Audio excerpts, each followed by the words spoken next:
سنين حاولوا يدفنوا البلد بالرماد،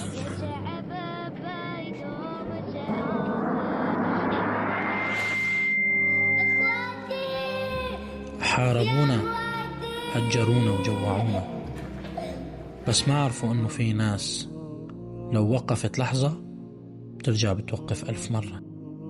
واجهنا نظام كامل، واجهنا سلاح، واجهنا ظلم وقهر، واجهنا اللي اعتقد انه اقوى من الشعب، وما عرفوا انه نحن ما بننكسر.